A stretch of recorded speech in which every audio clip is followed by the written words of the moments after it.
শীতের সবজি দিয়ে যে এত সুন্দর ছ্যাঁচড়া হয় না বানালে বুঝতে পারবে না। আর এটা দুর্দান্ত একটা রেসিপি বন্ধুরা, এইরকম ছ্যাঁচড়া থাকলে এক থালা ভাত খাওয়া হয়ে যাবে। তবে তোমরা বিয়েবাড়ি স্টাইলে ছ্যাঁচড়া খেয়েছো, একবার এইভাবে শীতের সবজি দিয়ে ছ্যাঁচড়া বানিয়ে খেয়ে দেখো, দুর্দান্ত একটা রেসিপি। তো কিছু সবজি কেটে নিয়েছি আর এখানে বড় বড় করে আলু কেটে নিয়েছি।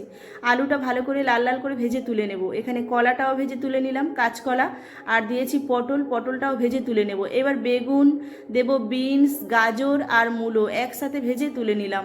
এখানে একটা বড় মাছের মাথা নিয়েছি। এই মাছের মাথাটাকে লবণ হলুদ মাখিয়ে ভালো করে মচমচে লালচে করে ভেজে তুলে নিতে হবে। ওই তেলের মধ্যে দিয়ে দেব 5 ফোড়ন। তবে 5 ফোড়ন তেজপাতা ফোড়নে দিলাম। এখানে পেঁয়াজ রসুন ব্যবহার আমি করব না, তবে দুর্দান্ত হয়েছিল এইভাবে ছ্যাঁচড়া। সবসময় তো পেঁয়াজ রসুন ভালোই লাগে না, একবার এইভাবে বানিয়ে খেয়ে দেখো। বেটে রাখা মশলা দিলাম, আদা, কাঁচা লঙ্কা, রাঁধুনি, ধনে একসাথে বেটে দিয়ে দিলাম।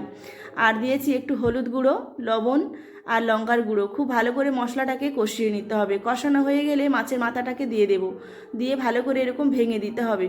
তারপর দিয়ে দেবো বাঁধাকপি। বাঁধাকপিটা দিয়ে খুব ভালো করে মিশিয়ে নিতে হবে। বাঁধাকপি থেকে জল ছেড়ে দিলেই ভেজে রাখা সবজিগুলো দিয়ে দেবো।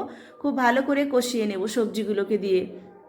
তারপরে দেবো ধুয়ে রাখা পালং শাক, কেটে ধুয়ে রাখা পালং শাক।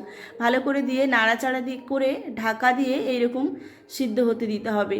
দেখবেন সবজির জলে সবজি পুরো হয়ে গেছে। তো এইভাবে শেষে 1 চামচ চিনি আর ঘি দিয়ে নামিয়ে নেব। রেডি হয়ে যাবে শীতের সবজি দিয়ে ছ্যাঁচড়া। দুর্দান্ত একটা রেসিপি, এক থালা ভাত খাওয়া হয়ে যাবে এই ছ্যাঁচড়া থাকলে। ছ্যাঁচড়া রেসিপি যদি ভালো লাগে একটা